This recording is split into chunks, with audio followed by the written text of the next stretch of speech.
Nous t'attendons, notre roi.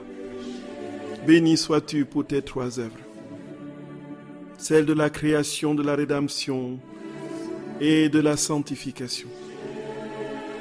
Alors que nous étions égarés, laminés par la volonté humaine, tu as voulu que nous reprenions le chemin du retour, non seulement par notre propre mérite, parce que nous en sommes incapables, mais par ta propre grâce, qui n'est pas simplement une grâce de sanctification, mais qui est le don total, plénier de ta propre vie.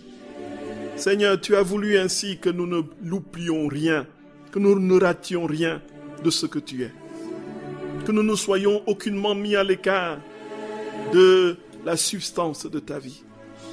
Jésus d'amour, tu es venu dans notre condition humaine porter nos blessures. Tu t'es fait pécher pour que nous soyons libérés de tout mal. Seigneur, tu ne t'es pas contenté de cela. Tu nous as dit que tu allais vers le Père et que tu nous enverrais le Saint-Esprit qui nous révélerait toutes choses et accomplirait de manière parfaite l'œuvre de la sanctification. C'est ce que nous attendons maintenant, Jésus. C'est ce que nous attendons avec impatience. Nous voulons cette restauration. Nous sommes devant toi, Seigneur, pour te supplier, te demander instamment de venir établir ton règne dans les créatures. Oui, Seigneur, porte-nous dans tes propres actes, qui sont des actes de vie, qui sont des actes d'éternité. Introduis-nous dans le cellier de l'éternité, Seigneur, et donne-nous de réaliser pleinement et totalement et définitivement ce que tu as voulu toujours que nous soyons, réaliser ta propre ressemblance par ta propre grâce, infuser en nous ta propre vie, infusée en nos vies, Jésus. Béni sois-tu, Trinité bienheureuse. Béni sois-tu, Roi des siècles sans fin. Établis-toi en nous. Ne tarde plus. Viens, nous t'en supplions, Seigneur. Fais de notre cœur ta demeure. Fais de notre terre ton habitat. Viens régner sans plus tarder. Que surgisse une ère de paix. Que surgisse un univers complètement réconcilié avec toi. Que la terre soit entièrement infusée au ciel. Que le ciel et la terre, transformés, jubilent de la même joie, la joie des bienheureux. Que la terre, unie au ciel, ne vive que d'un seul et unique battement de cœur. Le battement de cœur de la Trinité bienheureuse dans sa divine volonté. Oui, Jésus, viens régner. Oui, Seigneur, viens. Trinité bienheureuse, viens régner. Esprit Saint consolateur, viens régner. Venez, viens Trinité bienheureuse. Transforme la terre en un paradis selon ton projet. Nous avons confiance en toi. Béni sois-tu, Seigneur notre roi. Béni sois-tu, Père des pauvres. Béni sois-tu, consolateur des affligés. Béni sois-tu, toi qui attends que nous marquions la seule et unique chose qui soit notre bonne volonté pour que tu nous investisses de toi-même. Seigneur, nous te la présentons, cette bonne volonté. Nous te la donnons et te supplions humblement de ne plus tarder. Ne tarde plus, Seigneur. Maranatha, Maranatha, Maranatha, Maranatha, Maranatha, Maranatha. Gloria, Gloria. Béni sois-tu, Seigneur, notre roi. Béni sois-tu. Béni sois-tu. Frères et sœurs bien-aimés, vous êtes à l'écoute de la radio de la Divine Volonté, la radio de l'association française Luisa Picaretta. Nous bénissons notre Seigneur, lui qui a voulu que nous soyons de toute éternité façonnés à son image et à sa ressemblance. Oui, Seigneur, façonne-nous à ton image. Trinité bienheureuse, nous t'en supplions. Nous te bénissons, Roi des siècles sans fin.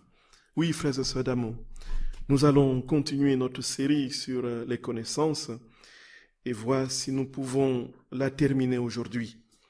Il y a tellement à dire sur les connaissances telles que Jésus le révèle dans le livre du ciel que même avec toute la vie devant nous, nous n'aurons pas épuisé. Et c'est pourquoi nous allons, frères et sœurs d'amour, tout simplement, avant toute chose, nous remettre à notre très sainte mère celle-là qui n'a jamais dit non à son Seigneur et à son Créateur. Au nom du Père et du Fils et du Saint-Esprit, Amen. Au nom de tous et pour tous, dans ta divine volonté, Seigneur, nous te prions. Notre Père qui es aux cieux, que ton nom soit sanctifié, que ton règne vienne, que ta volonté soit faite sur la terre comme au ciel. Donne-nous aujourd'hui notre pain de ce jour. Pardonne-nous nos offenses, comme nous pardonnons aussi à ceux qui nous ont offensés, et ne nous laisse pas entrer en tentation, mais délivre-nous du mal. Amen. Je vous salue Marie, pleine de grâce. Le Seigneur est avec vous.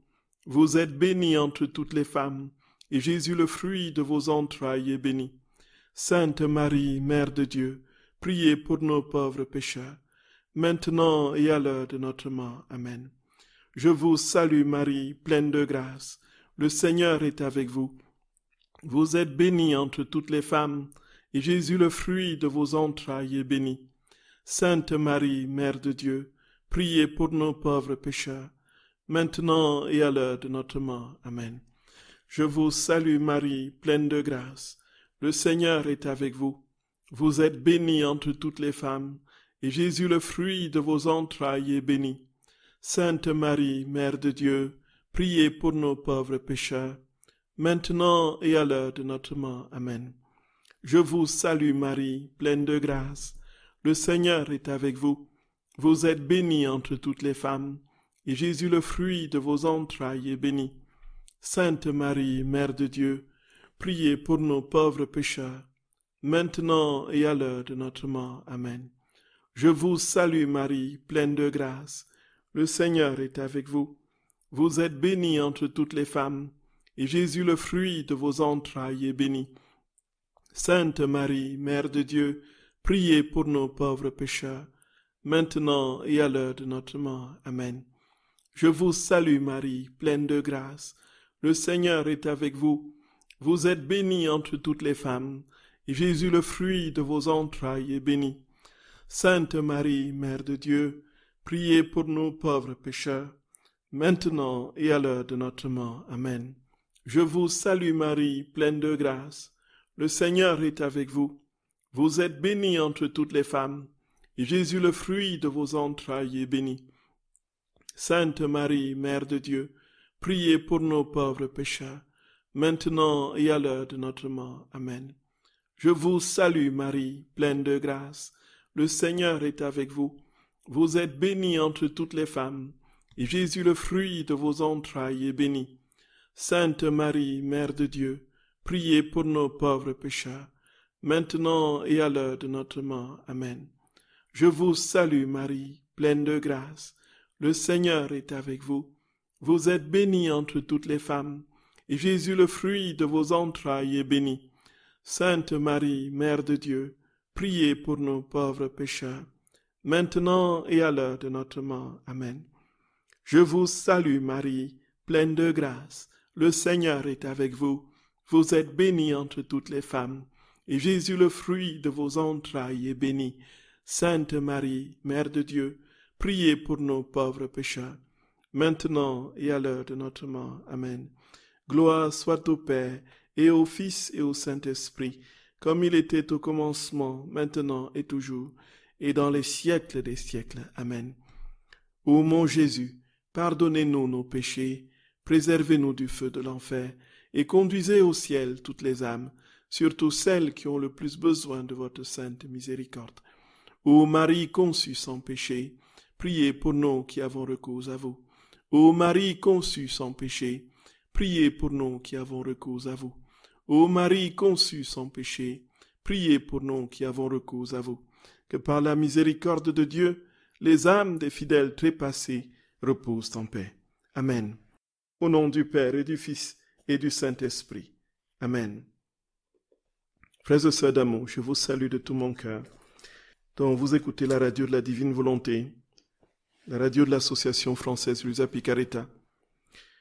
Nous avons commencé depuis un certain temps une série sur les connaissances. Et nous avons essayé de comprendre d'abord ce que c'est que les connaissances dans la Divine Volonté. qu'est-ce que Jésus dit par rapport à une définition sur les connaissances. Nous avons compris que les connaissances, c'était Dieu lui-même, que les vérités, c'était Dieu lui-même.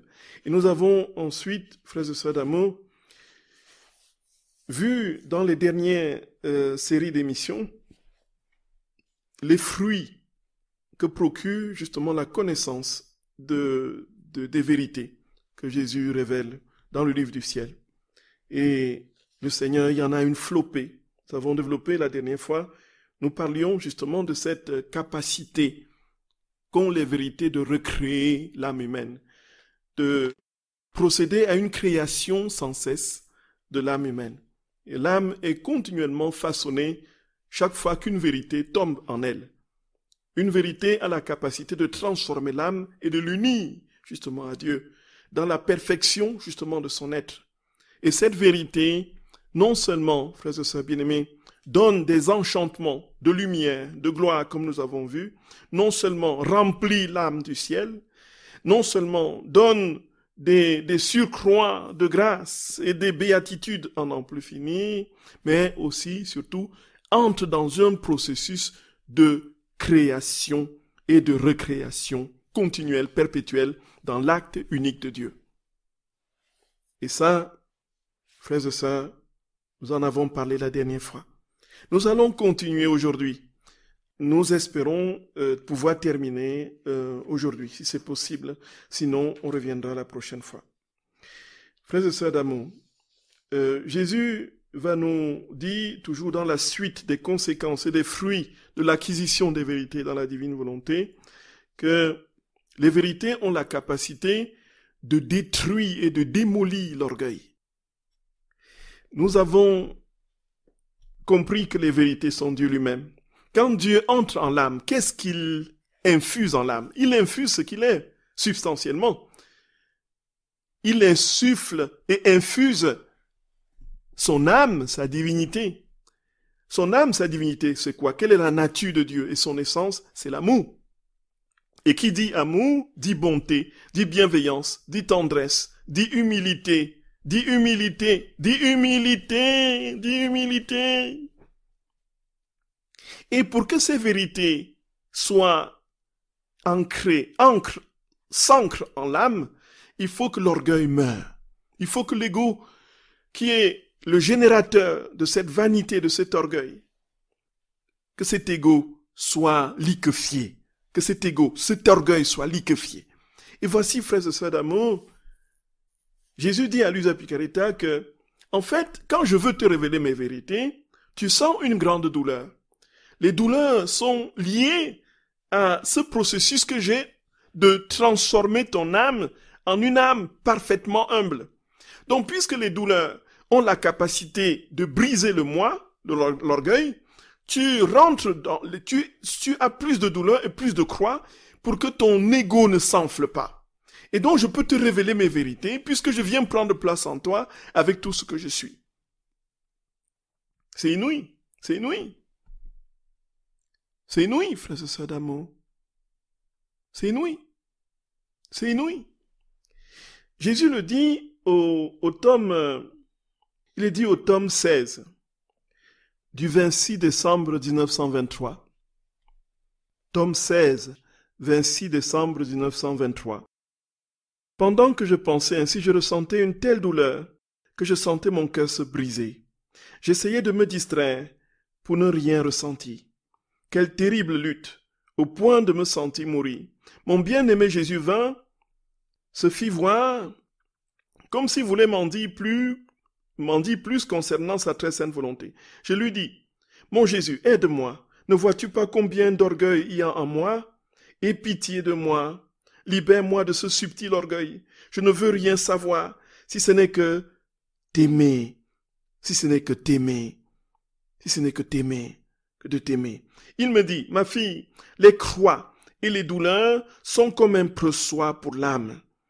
Tout comme le pressoir sert à écraser et à peler les raisins de telle façon que le jus pour le vin aille d'un côté et les pelures de l'autre, ainsi les croix et les douleurs, comme un pressoir, pèlent l'âme de l'orgueil, de l'amour de soi, des passions et de tout ce qui est humain, ne laissant que le vin pur des vertus. Ainsi, mes vertus se répandent dans l'âme comme sur un canevas blanc et s'y inscrivent avec des caractères indélébiles. Comment peux-tu donc craindre si à chaque fois que je te manifeste mes vérités au sujet de ma volonté, cela est précédé de croix et de douleur? Gloria, Gloria. Jésus nous dit très clairement, frères et sœurs d'amour, d'abord une leçon mémorable sur la croix et les souffrances. Jésus dit, la croix a la capacité de détruire le moi, de détruire l'orgueil.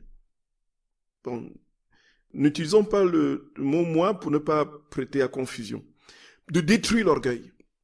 Donc tout ce qui peut jaillir de l'ego comme sentiment de vanité, de prétention et de condescendance va être entièrement broyé par la souffrance. On l'a vu de bien de manières que lorsque nous sommes en état, il y a des personnes qui sont complètement carapacées dans un bunker. En fait, il n'y a pas que des personnes, nous tous en fait. Quand nous sommes carapacés dans le bunker du moi, la seule possibilité que le Seigneur trouve pour venir lézarder cette carapace, c'est justement permettre que nous entrions dans quelques épreuves. Et nous voyons bien que lorsque les épreuves sont là, le moi et la prétention, frères et sœurs bien-aimés, commencent à diminuer. Nous nous rendons compte que nous sommes de plus en plus faibles, incapables de tout. Et donc, puisque cette faiblesse est le terreau de la vie de Dieu, Dieu vient alors, en conséquence, s'établir plus facilement, puisque le moi est affaibli. Donc, il y a une logique dans tout ce que nous pouvons vivre en Dieu. Jésus ne nous a pas créés pour nous détruire, frères et sœurs d'amour. Il nous a créés pour que nous ayons la vie pleine. Le problème, c'est que cette vie pleine a été gangrénée, complètement rongée par les passions et le moi.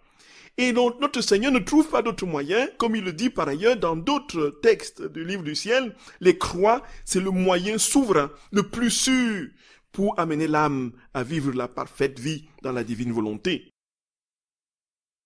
Nous pouvons chantonner divine volonté, mais tant que nous n'avons pas reçu la blessure intérieure, dont dans le combat de Jacob, avec notre hanche qui est complètement, qui est fêlée, pardonnez-moi le terme, frères et sœurs bien-aimés, si notre ego, la hanche, n'est-ce pas, symbolisant les reins, les reins, n'est-ce pas, les reins, c'est-à-dire que c'est la symbolique de la force quelque part de l'homme, voyez un peu, avec tout ce que ça comporte comme virilité. Mais s'il n'y a pas cette fêlure, s'il n'y a pas cette coupure, si notre hanche n'est pas blessée, la hanche justement de notre moi n'est pas blessée, Dieu ne peut pas s'introduire. Et alors, Jésus dit que quand je viens te révéler mes vérités, tu sens beaucoup de douleurs. Les douleurs, en fait, sont là pour affaiblir ton ego. Et je peux donc te donner mes vérités de manière claire, de manière parfaite, de manière lumineuse. Et Jésus ajoute, plus les vérités sont élevées, plus intenses sont les douleurs. Ce n'est rien d'autre que la pression du pressoir que j'exerce sur toi pour que tout ce qui est humain en toi soit enlevé. Il est de mon intérêt, plus que du tien, que ces vérités ne soient pas mêlées à la pelure des passions humaines. Jésus compare la croix à cette machine qui broie le raisin. Il y a d'un côté les pelures, il y a de l'autre le vin qui coule. Voyez.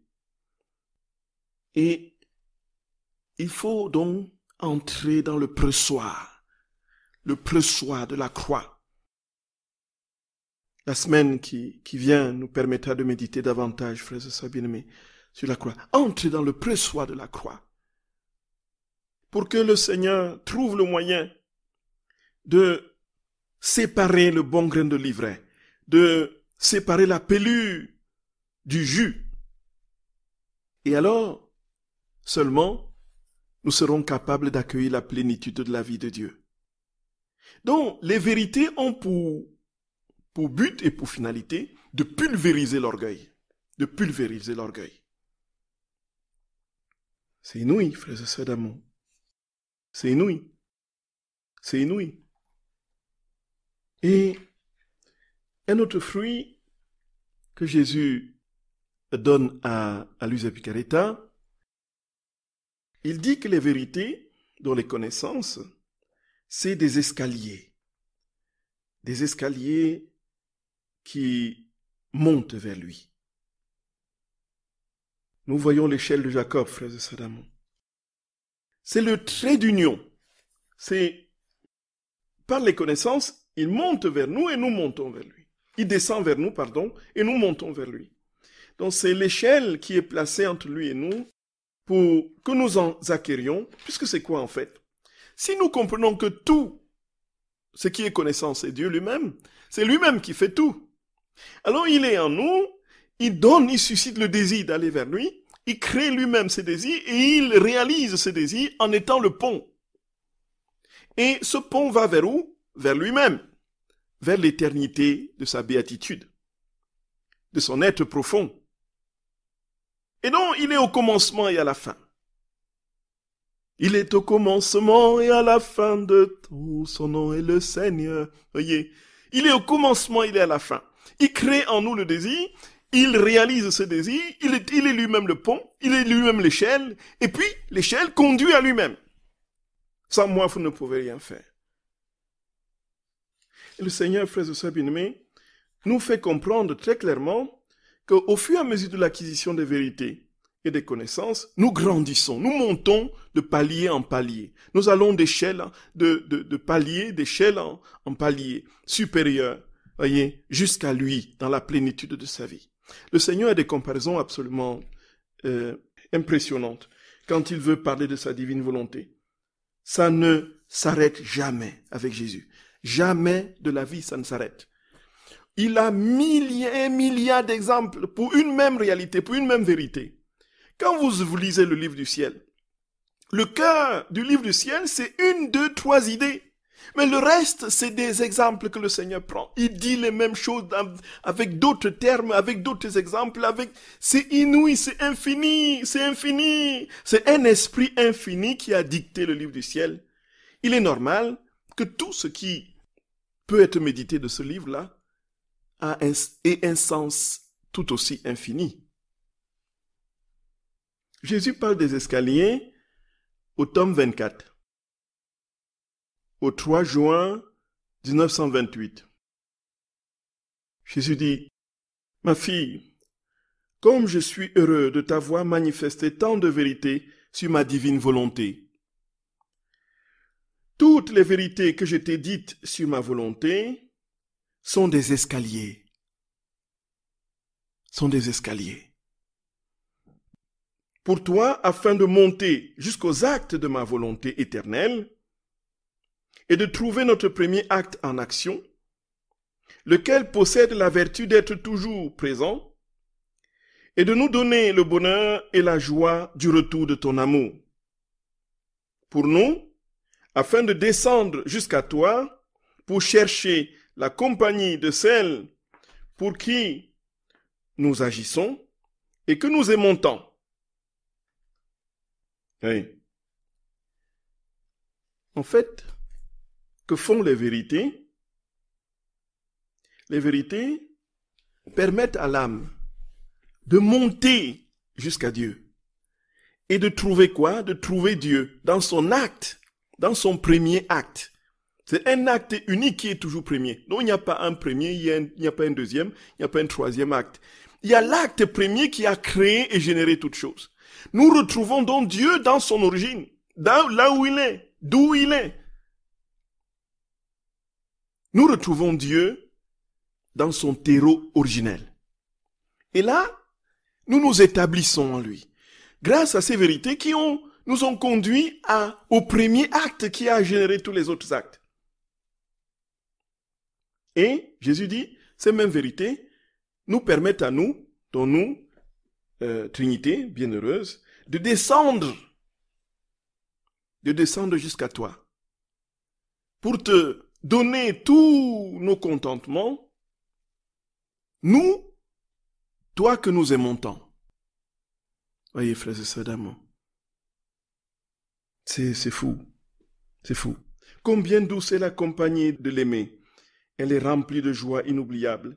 Et comme l'isolement est amertume, comme l'isolement est amer, privé de la présence de celle que nous aimons et désirons tant, elle que l'on aime et pour qui l'on agit. Donc, Jésus ne veut pas être seul. Dieu ne peut pas être seul, puisqu'il est déjà Trinité. Mais il veut associer l'homme à lui, donc à cette bienheureuse Trinité. Et qu'est-ce qui lui permet de nous amener à lui? Jésus dit, les vérités servent d'escalier. Voilà, frères et sœurs d'amour, pour les escaliers. Et autre chose que Jésus donne comme fruit et œuvre des vérités et des connaissances que nous avons sur la divine volonté, c'est que ces vérités et ces connaissances produisent des degrés de béatitude infinie dans l'âme. Et Jésus va nous dire que chaque vérité produit une béatitude particulière. Donc quand nous avons une vérité, au ciel, cette béatitude-là se manifeste. C'est inouï, c'est inouï. Elle dit que ça n'a pas de nom, frères et sœurs d'amour, ça n'a pas de nom. Et au fur et à mesure, plus nous avancerons dans la compréhension de ces vérités, plus nous formons les béatitudes qui nous attendent au ciel. Plus nous avons une vérité qui est connue et assimilée dans l'âme, plus au ciel, cette vérité se traduit en une vie de gloire, une vie de Dieu infiniment lumineuse et glorieuse qui sort de nous. Donc, au fur et à mesure que des vérités nous aurons engagées, ce seront autant de vie divine et de gloire et de lumière et de sainteté qui jailliront de nous et formeront notre robe nuptiale au ciel.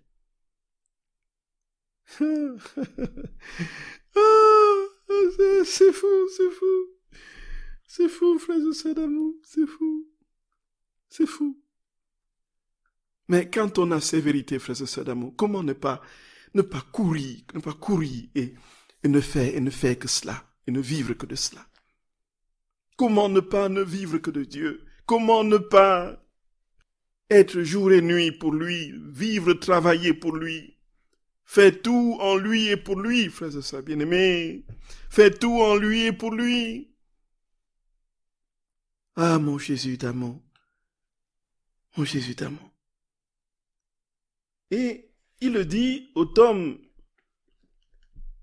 13, du 25 janvier 1922. J'étais dans mon état habituel.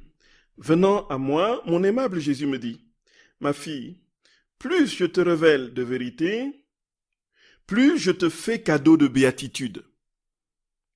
Chaque vérité contient en elle une béatitude distincte de bonheur, de joie et de beauté, de telle manière que chaque nouvelle vérité que tu apprends t'apporte une nouvelle béatitude de bonheur, de joie et de beauté.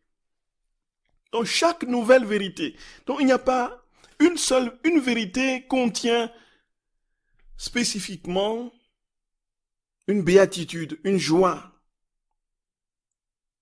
un bonheur spécifique. Ce sont des semences divines que reçoit l'âme. Donc chaque fois qu'une vérité rentre dans l'âme, c'est une semence divine qui rentre. Et quand on dit une semence divine, on ne parle pas d'une petite graine, on parle de la vie de Dieu dans sa plénitude. Nous imaginons que nous pouvons être toujours baignés en Dieu. Baignés en Dieu. Nous pouvons être toujours cette goutte d'eau dans l'océan de la vie divine. Une goutte d'eau distincte, bien sûr, mais qui est noyée dans l'océan de la vie divine. Nous pouvons l'être de manière permanente, c'est ce que Jésus dit. Chaque fois qu'une vérité entre dans l'âme, elle produit la plénitude, frères et sœurs d'amour, de la vie de Dieu. Et donne une béatitude particulière, une saveur, une joie particulière. Puisque on comprend qu'en Dieu, les enchantements, les joies sont tout aussi infinies qu'est sa propre nature, on comprend donc qu'aucune vérité ne peut ressembler à l'autre, puisque chaque vérité porte de manière spécifique une joie, une béatitude qui lui est propre. Et donc, Toutes les vérités réunies en nous produisent des floraisons à l'infini de joie, de béatitude, de sainteté, d'amour. Ça n'a pas de nom. Ça n'a pas de nom. Ça n'a pas de nom. Frères et sœurs d'amour, ça n'a pas de nom. Ça n'a pas de nom. Ça n'a pas de nom. Il dit, si elle les révèle aux autres, donc si l'âme révèle ses vérités aux autres, elle leur communique à eux aussi ces semences qui enrichissent quiconque les reçoit. Étant des semences divines fleurissant en béatitude de joie, etc., ces vérités connues sur la terre seront, quand l'âme sera au paradis, des fils conducteurs de communion et de communication.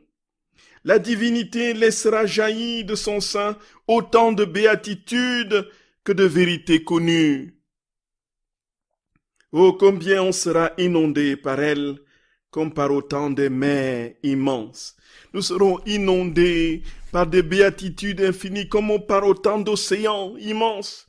Parce que chaque vérité connue, frères et sœurs bien-aimés, fera sortir une vie divine, fera sortir une béatitude, fera sortir une gloire, une joie, une sainteté divine. Alors qu'ils vont immerger l'âme. Et Jésus dit, si tu communiques cette vérité à l'autre, c'est ce qui va se produire aussi en elle. C'est pourquoi, frères et sœurs d'amour, parlons de Dieu, parlons de Jésus aux autres, parlons de la parole de Dieu aux autres, parlons du livre du ciel aux autres, parlons de la divine volonté aux autres. Oui, frères et sœurs d'amour, vraiment, c'est absolument, absolument, absolument indispensable. Déjà, pour que nous connaissions que Jésus est né, qu'il est venu nous sauver, il a fallu que les gens en parlent. Il y a eu une transmission qui est arrivée jusqu'à nous. Nous avons adhéré à ce que nous avons appris, nous avons entendu. La foi, dit Saint Paul, naît de ce que l'on entend. Et ce que l'on entend vient de la parole de Dieu. Ce que l'on entend, c'est la parole de Dieu. On ne peut pas avoir la foi si on n'a pas écouté, si on ne nous a pas transmis. L'a pas transmis, s'il n'y a pas eu quelqu'un qui nous l'a dit. C'est pourquoi il ne faut pas se reposer. Et dans la divine volonté, bien plus. Si nous savons que nos actes au quotidien, dans ces moindres petites manifestations, sont capables de répandre les vies de Dieu à travers la création et dans toutes les créatures de tous les temps, mais n'économisons pas des actes dans la divine volonté. Faisons-les, posons-les au plus que nous pouvons. Demandons au Seigneur la grâce de cette conscience de sa présence dans tout ce que nous faisons et posons nos actes en Dieu. Laissons-le poser ses actes en nous, frères et sœurs bien-aimés.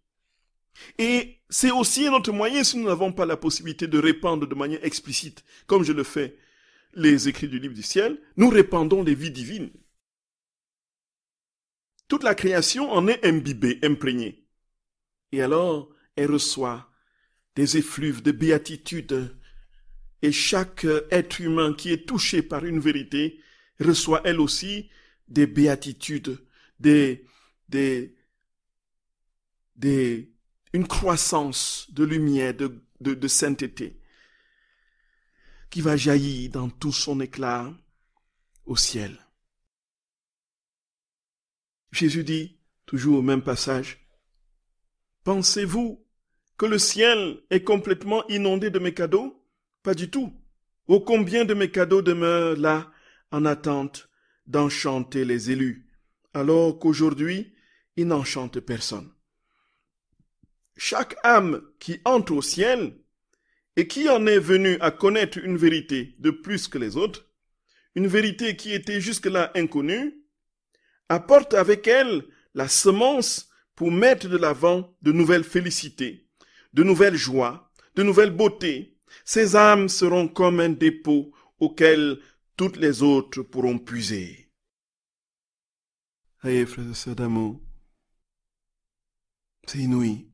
Ces âmes seront comme un dépôt auquel toutes les autres pourront puiser. Chaque fois que nous venons au ciel avec une nouvelle vérité, c'est un nouveau moyen d'accroître la béatitude et la félicité au ciel. Pour tous les hommes, pour tous les âges, pour tous les hommes tout le temps. Et tous les bienheureux au ciel reçoivent ces félicités de béatitude, du fait de vérité que nous avons acquises ici-bas, avec lesquelles nous entrons au ciel. Si la vérité est Dieu, nous entrons au ciel avec Dieu. Et Dieu, qu'est-ce qu'il fait au ciel?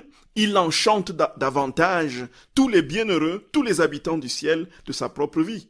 Quand nous quittons cette terre avec des vérités, des nouvelles vérités, nous entrons, nous portons tous les bienheureux dans une croissance supplémentaire, dans une béatitude supplémentaire, du fait des vérités que nous avons possédées.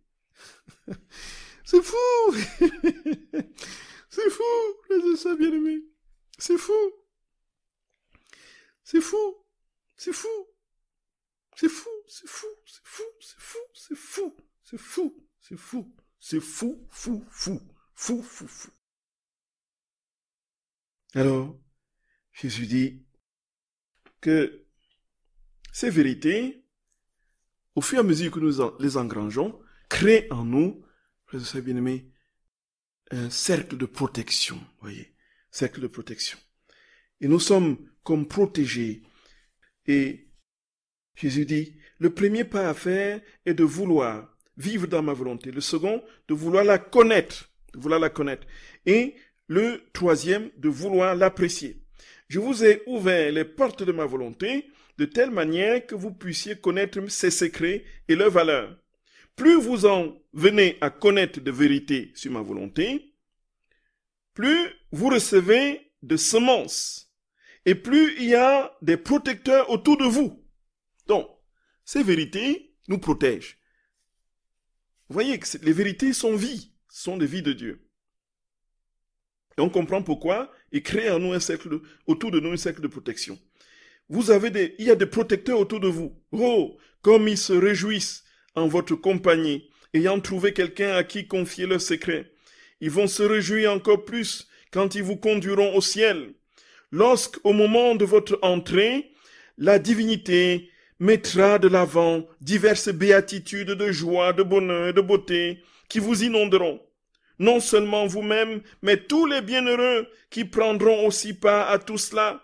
Oh, comme le ciel attend votre venue, afin d'avoir le plaisir de ces nouvelles joies. Voyez, venez mes enfants, vous qui avez acquis des vérités, venez, le ciel vous attend, venez remplir le ciel de nouvelles félicités, de nouvelles joies, de nouvelles béatitudes, venez remplir les âmes qui sont des bienheureux, des nouveaux contentements divins, venez, le ciel vous attend. Voici ce que Jésus nous dit, frères et sœurs d'amour. Voici ce que Jésus nous dit. Gloria. Frères et sœurs bien-aimés, vous pouvez poser vos questions au numéro habituel. À tout à l'heure, frères et sœurs d'amour. Voici que s'ouvrent pour le roi les portes de la ville. Hosanna, béni sois-tu, Seigneur. Pourquoi fermerez-vous sur moi la pierre du tombeau dans le jardin? Dieu sauveur, oublie notre péché, mais souviens-toi de ton amour quand il viendra dans ton royaume. Vos mains me tendent les rameaux pour l'heure du triomphe. Hosanna, béni sois-tu, Seigneur. Pourquoi blesserez-vous mon front de ronces et de roseaux en vous moquant? Dieu sauveur, oublie notre péché, mais souviens-toi de ton amour quand il viendra dans ton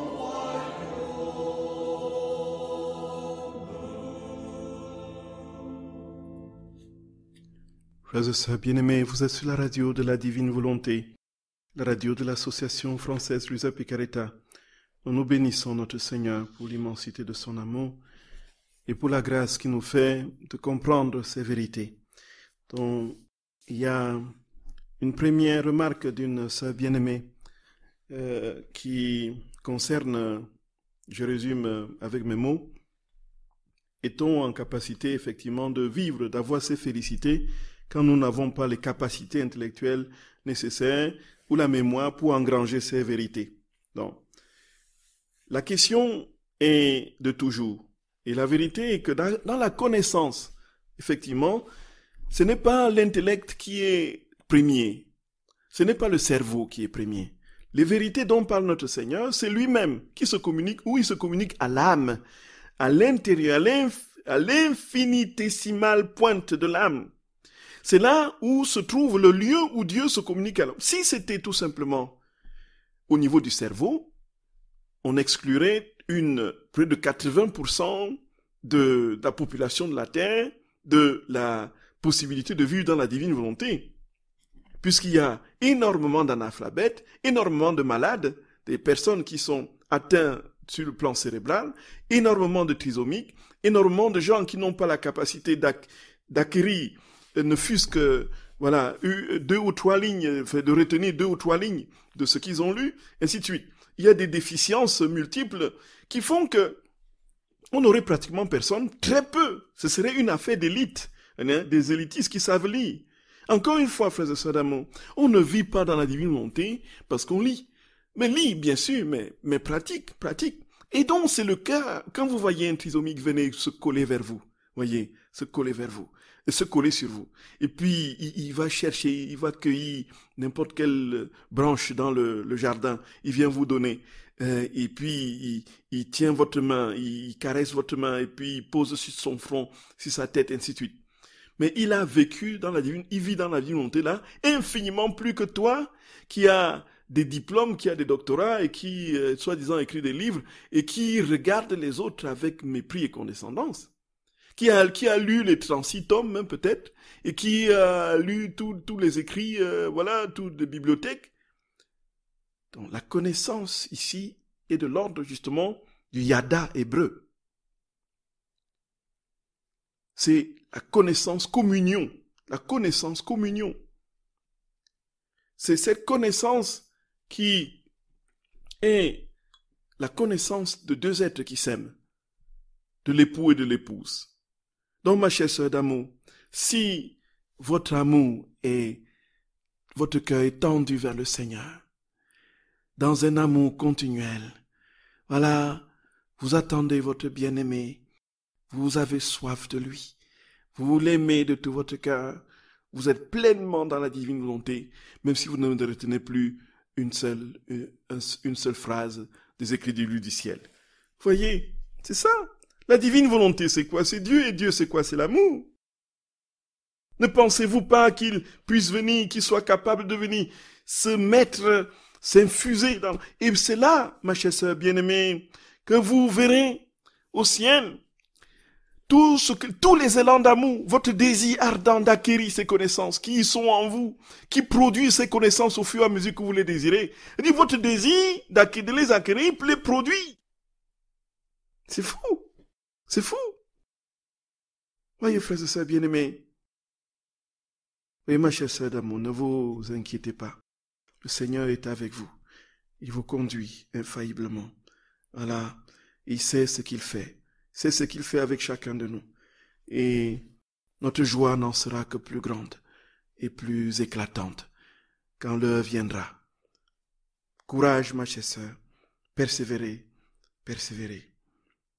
Une autre question, non des moindres, alors, qui demande ces vérités qui constituent des protections autour de nous.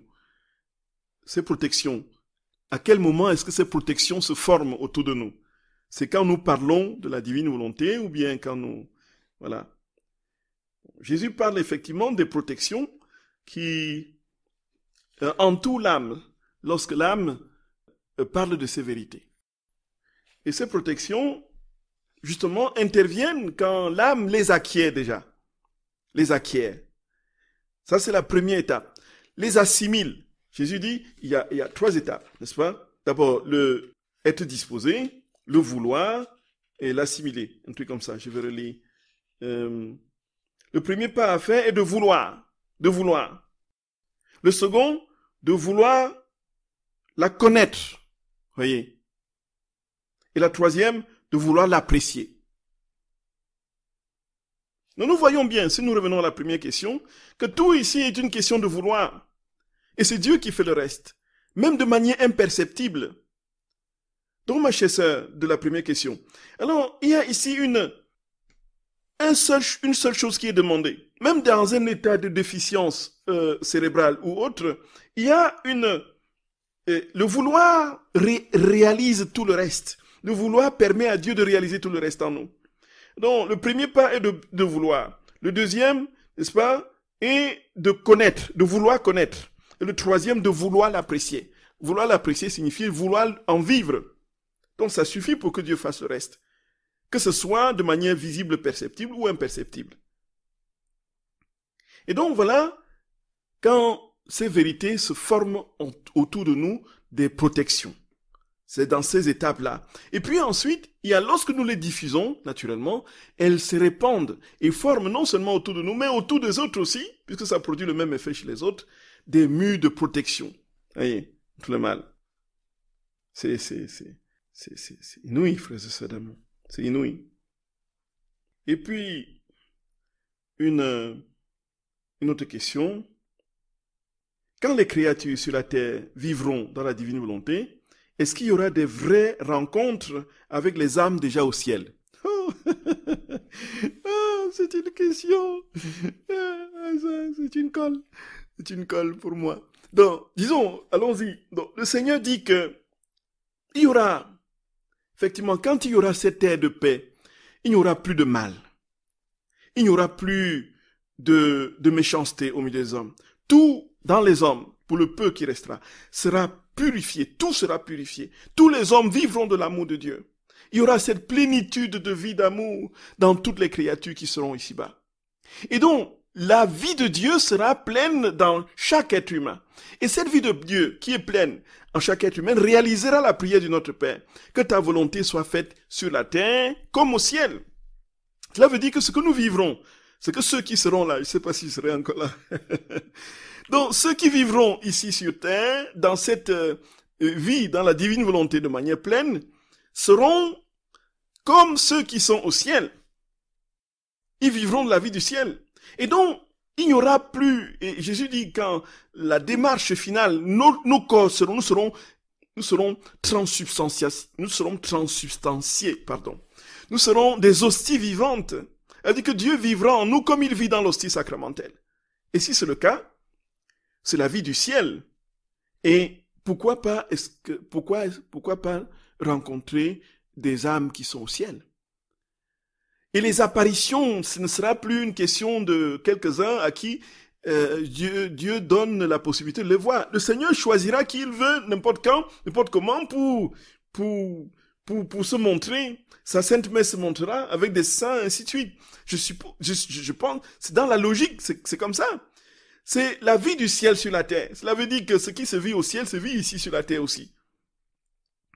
Et pourquoi est-ce que le Seigneur ne permettrait-il pas que nous soyons en communion continuelle, constante, avec les âmes qui sont, n'est-ce pas, au ciel?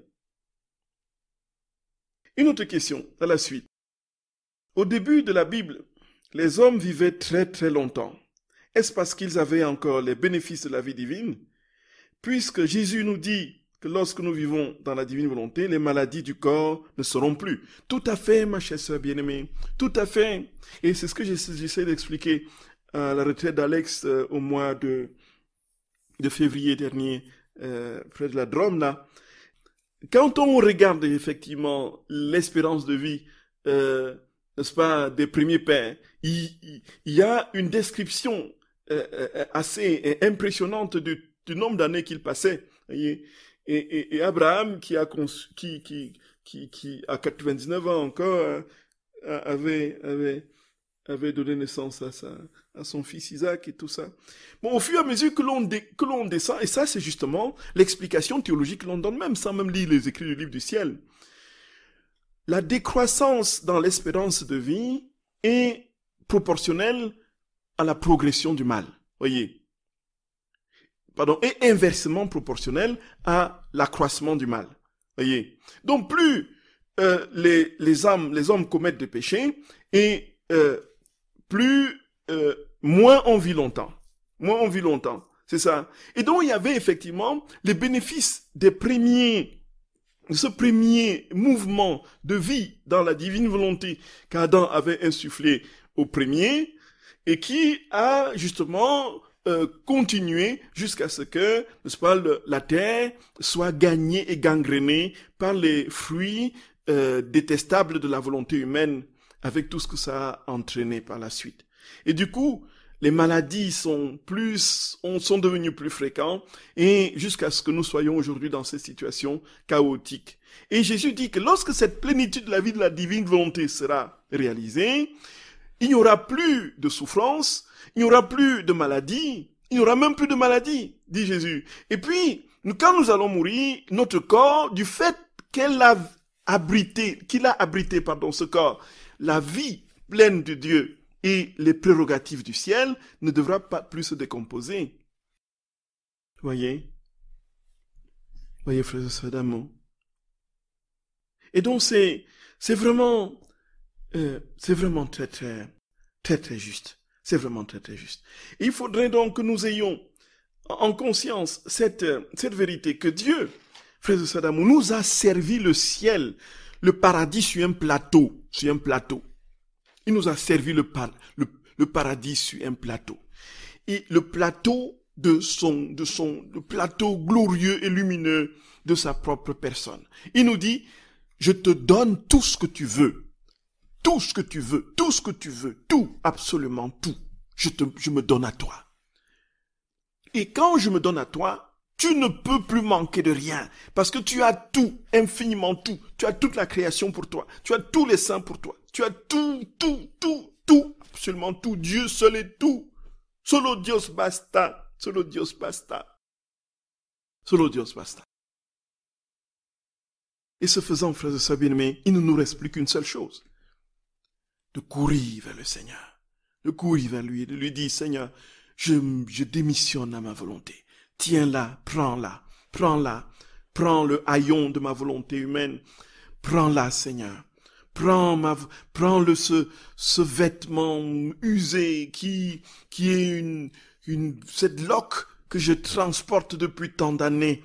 Prends ce haillon, qui me pèse et m'empêche de marcher et de saisir la plénitude de ta propre vie. Jésus d'amour, nous t'en supplions humblement. Nous te prions, accorde-nous la grâce de te dire oui une fois pour toutes, Seigneur, une fois pour toutes, de ne pas revenir sans cesse sur nos oui et chercher à t'instrumentaliser pour nos pauvres petits besoins terrestres, éphémères, limités, qui vont bientôt disparaître avec nous.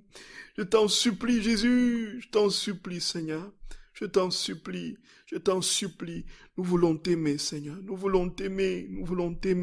Viens aimer en nous, viens aimer avec ta volonté, viens aimer en nous avec ta volonté. Tu aimes, Seigneur, toutes tes créatures, comme personne ne peut les aimer. Sois béni, Jésus. Frères et sœurs d'amour, nous terminons ici. Il y a énormément de choses à dire. Peut-être qu'on évoquera la prochaine fois un peu encore les connaissances. Et peut-être ce sera la dernière fois. Et, frères et sœurs bien-aimés, que notre très saint Seigneur, au cours de cette semaine sainte, vous introduise toujours plus dans le mystère de son amour. Et puis, qu'il vous ramasse. Et vous voyez, je roule le R. qu'il vous ramasse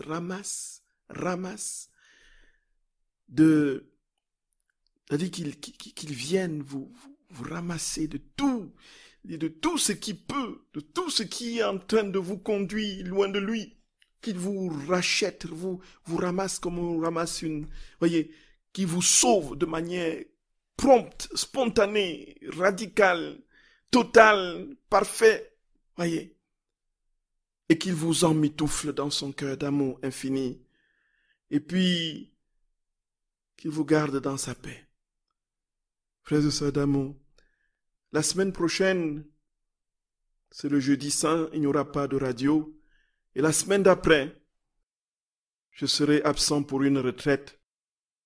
Et nous nous retrouvons à la fin du mois, le 28 avril, dans 3 semaines.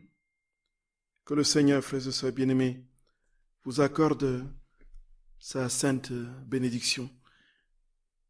Et sainte semaine, sainte. Et puis, qu'il vous bénisse, qu'il vous garde, qu'il vous montre sa face, qu'il vous accorde sa grâce, qu'il tourne vers vous son visage et vous donne sa paix au nom du Père et du Fils et du Saint-Esprit. Amen. Soyez bénis, frères et sœurs d'amour. Soyez bénis infiniment. Soyez bénis infiniment.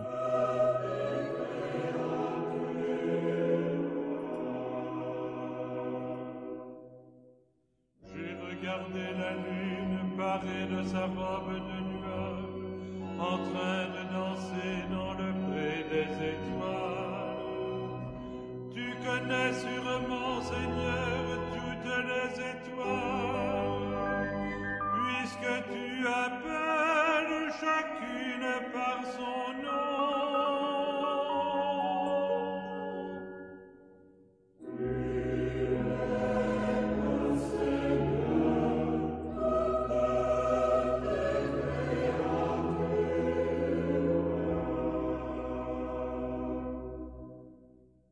J'ai surpris le grillon rose en train de rire devant son trou, tandis que le soleil chantait dans le ciel.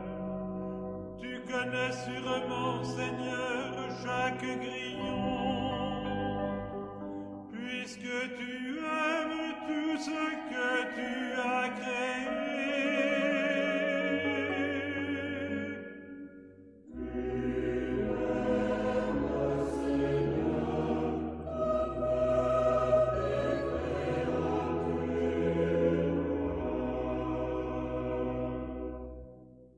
J'ai admiré l'aurore touchant de ses doigts de rose les nuages courant en des bandades sur l'horizon.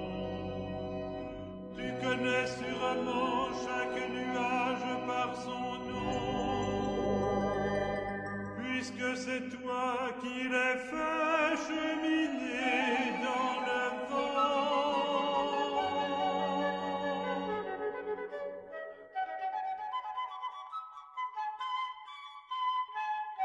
J'ai remarqué la vague babillarde de l'océan en train de folâtrer avec le sable. Tu connais sûrement chaque grain de sable par son nom, puisque c'est toi qui le fais sauter de joie sur la plage.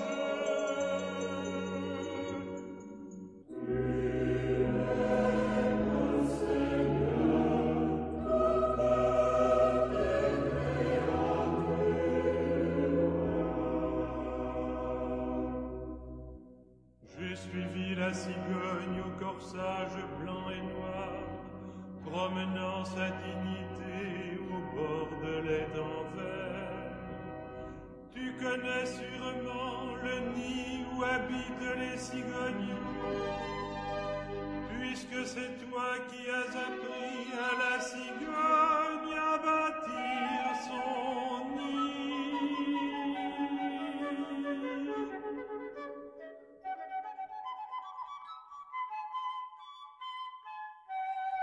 S'il est vrai, Seigneur, que tu aimes toute créature, alors tu aimes aussi chacun de nous, malgré notre indignité.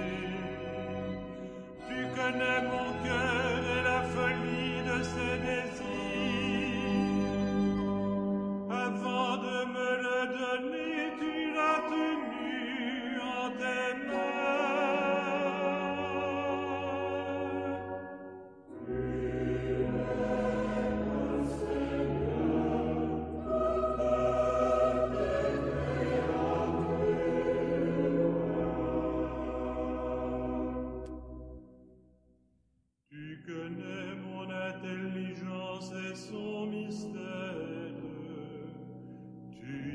déposé le désir de te voir. Tu connais ma mémoire et chacun de ses replis. Tu y as caché le souvenir de ton amour. Toutes tes créatures, tu les tiens dans ta main. Mais nous, Seigneur, tu nous serres sur ton cœur, car tu veux que nous t'aimions.